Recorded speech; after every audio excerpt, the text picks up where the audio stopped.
Rất vui được gặp lại quý vị khán giả trong chương trình Thư viện Thầy Y. Thư viện Thầy Y thì tất nhiên là phải có thầy Y ở bên cạnh rồi. Xin được giới thiệu với quý vị khán giả thầy Quốc Y là hiệu trưởng của trường dạy nghề ẩm thực Nestay. Xin chào thầy ạ. Chào em. Dạ, Hoài Hương xin được giới thiệu với quý vị ngày hôm nay thì thầy Quốc Y của chúng ta sẽ gửi đến một cái món mà nó sẽ khác lạ hơn những món lần trước. Dạ đúng không thầy? Đúng rồi, thì bữa giờ mình gặp vịt heo bò nhiều quá ha. Dạ đúng rồi. Hôm bữa giờ là mình ăn gà nè, vịt nè, heo nè, rồi là gà tiềm nè. Những món này thì cũng rất là ngon, nhưng mà em thấy là nó cũng làm cho mình hơi ngán một chút xíu. Tuy nhiên ngày hôm nay Hoài Hương cùng với thầy Quốc Y sẽ giới thiệu cho quý vị một món gỏi khá là đơn giản trong cách chế biến, nhưng mà hương vị thì cũng rất là ngon và hấp dẫn. Đặc biệt món này thì quý bà quý cô nào mà ở nhà chúng ta muốn ghi điểm với ông xã của mình thì có thể là mình trổ tài nấu món này để thích đãi chồng cùng với bạn bè của chồng. Dạ, rồi bây giờ thôi mình nói lòng vòng nãy giờ khán giả chắc cũng đang thắc mắc là mình sẽ giới thiệu món gỏi gì thưa thầy? Đó em con ốc gì ha? Ốc to ha. Con ốc này rất là to và có màu đen. Nếu mà Hoài Hương nhớ không lầm thì con ốc này là con ốc giác đúng không thầy? Đúng rồi. Dạ, thường á là em thấy ốc giác có nhiều người thích ăn là tại vì cái phần thịt của nó rất là nhiều. Đúng rồi, thịt nhiều không? Mình nói nó dai, nó dai. Dạ, là món này mình sẽ làm gỏi ốc giác hả thầy? Đúng rồi, ốc giác ha. Rồi, ngoài cái nguyên liệu chính của mình là ốc giác ra thì mình sẽ chuẩn bị những nguyên liệu nào khác nữa ạ? Thì hôm nay thì muốn mình dùng đu đủ ha, đu đủ với lại cà rốt. Dạ rồi. Để làm gỏi là món cái nguyên liệu chính. Dạ, đó quý vị khán giả thấy không, Hoài Hương không có nói sai đâu. Đối với thầy Y á, là Hoài Hương luôn yêu cầu là món phải ngon nhưng mà nguyên liệu phải đơn giản thôi. Ngày hôm nay thì chúng ta làm gỏi nhưng mà chỉ có hai món chính là đu đủ và cà rốt, đều là những cái nguyên liệu rất là dễ tìm. Nhưng ngoài ra thì mình sẽ còn chuẩn bị những cái nguyên liệu hoặc là gia vị nào khác nữa. Thì cái ăn kèm với gỏi, trong gỏi là có cái rau răm ha, với ngò gai nữa. Dạ. Và một ít sả này, sả cắt nhuyễn. Dạ. Đó, và sẽ có bánh phồng tôm hoặc là bánh đa. Thì hôm nay thầy chọn bánh phồng tôm đi. Dạ. Cho nó dễ. Dạ. Rồi nó có ớt sừng nhé, ớt này ớt không cay ha. Dạ. Thì một phần để thầy làm thầy xay làm nước gỏi. Dạ. Để cho nó có cái màu nó thơm nữa. Dạ. Màu đỏ, màu hồng. Đó, vậy ha. Nhưng mà còn phải thiếu gia vị nữa không thầy? Và mấy cái gia vị và hương liệu gồm có đường cát, nước cốt chanh và muối. Hương liệu gồm đậu phộng rang, mè rang, hành phi, dầu hành, nước mắm cho lên mát. Dạ, như vậy thì Thư viện Thầy Y ngày hôm nay đã có tất cả những nguyên liệu và gia vị sẵn sàng cho món gỏi ốc giác. Bây giờ thì chúng ta sẽ bắt tay thực hiện món này. Dạ, đầu tiên là mình sẽ xử lý khâu nào trước ạ? Rồi mình bắt cái nước ha, nồi nước trước. Rồi mình cho ít muối ha, ít muối vào trong nước. Dạ, nước này để luộc ốc hả thầy? Đúng rồi, luộc ốc cho nó. Dạ. Rồi mình chắc sả ha. Rồi một ít ớt ha, ít ớt để mình. Dạ. Em thấy dường như là cái món ốc nào thì cũng không có thể thiếu sả ha, ớt nè, rồi gừng nữa, là để giúp cho ốc của mình nó bỏ đi những cái mùi tanh. Đúng rồi, bớt cái mùi không? Dạ. Và thầy cho muối để cho nó không có nhạt cái con ốc. Dạ. Rồi mình đợi sôi lên ha, sôi cái mình cho con ốc vào. Em thấy phần thịt của con ốc này rất là dày thì mình luộc bao nhiêu lâu ạ? Mình luộc khoảng 5 phút từ khi sôi ha, nước sôi. Cũng không có lâu lắm ha, nó nước sôi ha, mình cho vào. Thầy ơi, em nói thật với thầy luôn là em đã ăn ốc giác nhiều, nhưng đây là lần đầu tiên em thấy nguyên trạng của con ốc giác mà chưa có cắt cái thịt ra. Và em không ngờ là nó to đến mức như vậy. Rồi để luộc cái ớt ha, thì luộc ớt để làm nước gỏi. Dạ. Mình lựa cái ớt không cay nè. Dạ. Thì mình chỉ bắt nước lên ha, nước sôi lên mình luộc khoảng 5 phút thôi ha, khoảng 5 phút. Ớt này là mình lấy cái màu cho đẹp thôi. Đúng rồi, ớt này thầy xay ha, chút thầy làm cái sốt gỏi. Dạ. Đã xay cái ớt ra. Rồi trong thời gian mình chờ luộc không ha, thì mình sẽ làm sốt gỏi trước. Dạ. Sốt gỏi mình lấy nước cốt chanh này là cái nước chanh đó ha. Khoảng bao nhiêu gam rồi? Thầy dùng 45 ha, 45 gram. Rồi mình sẽ dùng muối là 9 gram. Rồi có đường ha, đường là 90 gram rồi.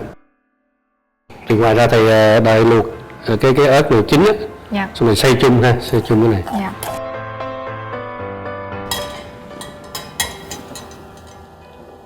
Ở mình luộc khoảng 3 phút thôi, 3-5 phút thôi rồi mình bỏ hạt ra ha, cắt bỏ hạt.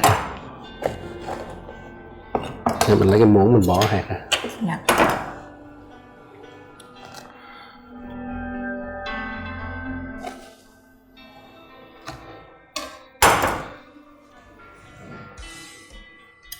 Cho nó vào. Rồi mình cho cái ớt ha, ớt cái cốt chanh này nè ha, cái chanh đường muối rồi mình sẽ xay ra.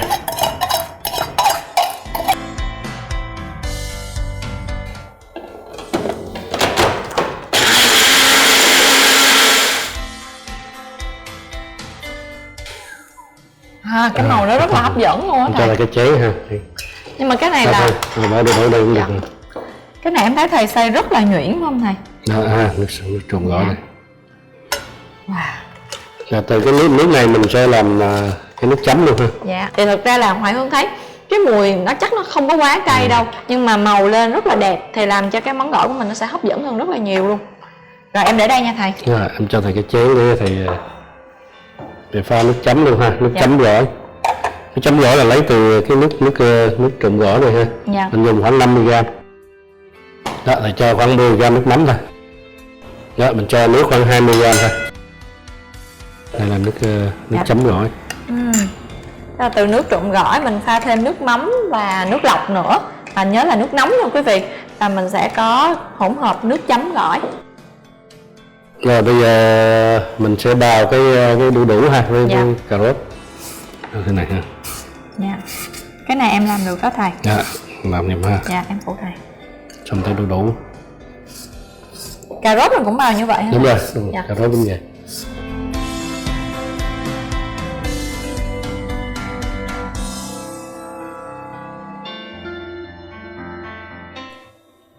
Ốc giác mình luộc khoảng 5 phút ha. Con ốc này chắc là con ốc to nhất mà em từng thấy luôn á. Yeah. Có con nó to hơn. Dạ. Mình ngâm nước lạnh ha, ngâm nước lạnh rồi cái mình sẽ lấy cái thịt ra ha. Rồi mình lấy ốc ra ha. Dạ. Mình lấy da mình ra ha.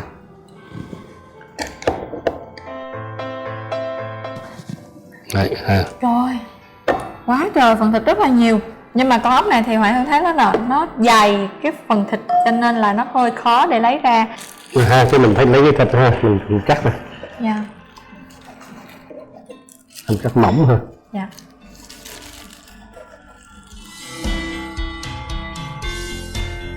Như vậy là mình đã xử lý xong cái phần ốc giác rồi. Rồi, cái còn rau thơm luôn ha. Đó. Dạ. Đó thì mình trộn vô trong ốc giác thì rau răm ha, rau răm. Rồi ha, cái mình nhặt ra ha, lấy lá thôi. Dạ thầy ơi, có phải là các món gỏi của Việt Nam thì đa phần là sẽ đi kèm với lại rau răm không ạ? Chỉ hải sản nha, hải sản với con gà đấy. Với gà. Với gà. Đúng rồi. Dạ. Thì em cho vào thì nó rất là hợp ha. Dạ.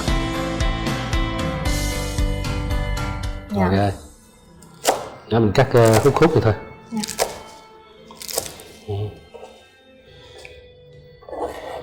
Và sả này ha, sả mình cắt mỏng mỏng ha, mỏng mỏng. Sả nó có vị ngọt ha.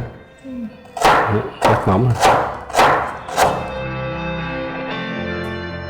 Quý vị biết không, trước khi mà quay số lần này á thì thầy có nói là trộn gỏi cũng cần phải có kỹ thuật chứ không phải là em cứ cho hết nguyên liệu vào rồi em trộn lên. Và bây giờ em đang rất là mong chờ thầy dạy cái kỹ thuật trộn gỏi ạ. Rồi đó ha, gồm rau củ ha, rồi mình có hải sản. Dạ. Nước trộn gỏi. Và có cái đậu phộng ha, rồi mè, rồi hành phi, dầu hành. Dạ rồi. Đó. Bây giờ mình sẽ trộn ha. Thì gỏi nguyên tắc là trộn cho nó thấm ha. Dạ. Đó. Thì trộn cho rau thơm mà luôn ha. Tức là mình đừng có để cho nó ướt ha. Dạ. Mình sẽ trộn với rau riêng. Rau riêng.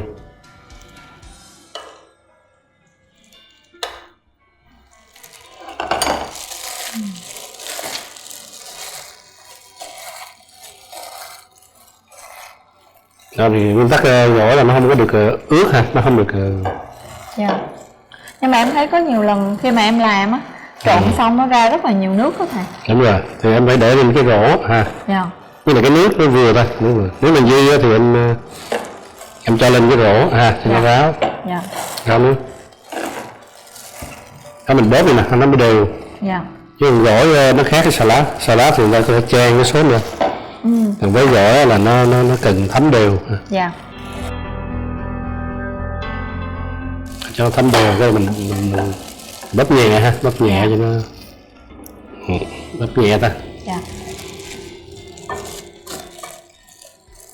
Rồi cái ốc giác này nè, mình cũng trộn nhẹ thôi. Dạ. Cho một ít cái sốt trộn vào. Nó cho nó quyện vào ha.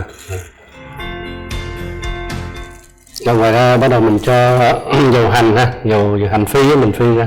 Dạ. Ít dầu hành vào. Cái dầu mà mình phi hành đúng không? Phi hành á, hành tím á, Dạ. mình phi. Thì cái dầu này nó sẽ thơm hơn là mình sử dụng dầu ăn. Đó là thu đậu phộng ha, đậu phộng mình trộn chung luôn ha. Dạ. Trộn chung. Phộng với sả nữa ha, để cái sả thì bào này trộn chung luôn.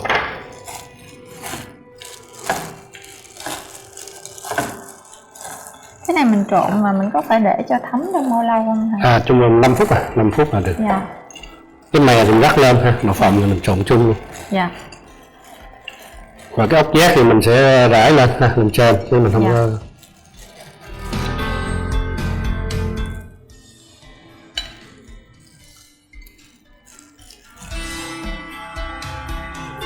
Sau đó thì mình cho cái hành phi ha, hành phi lên. Cho ốc giác lên ha.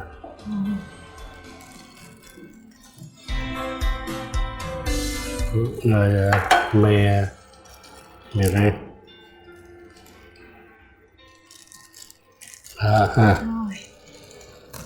Như vậy là xong chưa thầy? Xong rồi ha. Dạ rồi.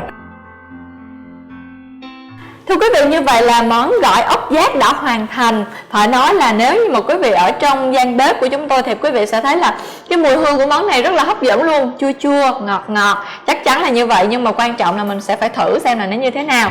Thầy ơi, bây giờ em thử được không thầy? Rồi ha. Dạ. Đó cái bánh phồng ha. Rồi.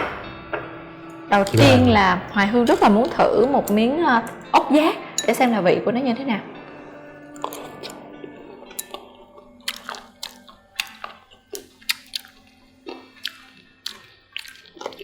Là ốc mình muốn luộc vừa mà nó vừa. Dạ. Thầy ơi, món này thì nhai hơi lâu một tí xíu. Tại vì phần ốc giác của mình là đặc trưng, thịt ốc giác là hơi giòn và dai. Mình nhai ở trong miệng mình sẽ nghe cái tiếng hơi sực sực. Nhưng mà nó gây ra cái sự thú vị cho thực khách. Và quan trọng là khi mà làm món gỏi với thịt ốc giác thì Hoài Hương cảm thấy nó rất là hợp luôn. Đu đủ nè, cà rốt giòn giòn thơm thơm. Và món gỏi này có vị chua chua ngọt ngọt, đúng như Hoài Hương tưởng tượng lúc đầu. Thêm một chút hành phi rồi mè nè. Em rất là ấn tượng là món gỏi này có mè. Thường thì những cái không biết sao nhưng mà nhà em thì thường là chỉ dùng đậu phộng thôi. Nhưng mà món này mè cho nên là nó sẽ thơm hơn, hấp dẫn hơn. Và thành phi là thầy tự làm luôn, cho nên là mình ăn thì mình cũng rất là yên tâm. Món này thì chắc chắn dùng làm món khai vị trong các bữa tiệc thì quá là đúng điệu rồi. Nhưng mà nếu vào dịp cuối tuần chúng ta muốn thay đổi khẩu vị một chút xíu và các chị em nội trợ chúng ta có thời gian thì chúng ta hãy dành một cái khoảng thời gian nhỏ của mình vào trong bếp và thực hiện món gỏi ốc giác để chiêu đãi cả gia đình nhé. Xin được cảm ơn thầy Y một lần nữa. Mỗi lần đến với thư viện thầy Y là chắc chắn em sẽ tìm được một bí quyết ẩm thực nào đó. Xin được chúc thầy nhiều sức khỏe và luôn đồng hành cùng với chương trình. Rồi, cảm ơn em. Dạ, cũng xin được gửi lời cảm ơn đến tất cả quý vị khán giả. Và đừng quên khung giờ quen thuộc của chúng tôi là vào lúc 20 giờ thứ 6 hàng tuần trên kênh YouTube Thư viện Thầy Y. Và cũng xin được gửi lời cảm ơn đến nhãn hàng Julie Made Food đã luôn đồng hành cùng với chương trình này. Còn bây giờ Hoài Hương cùng với thầy Quốc Y xin được nói lời chào tạm biệt và hẹn gặp lại trong những chương trình kỳ sau.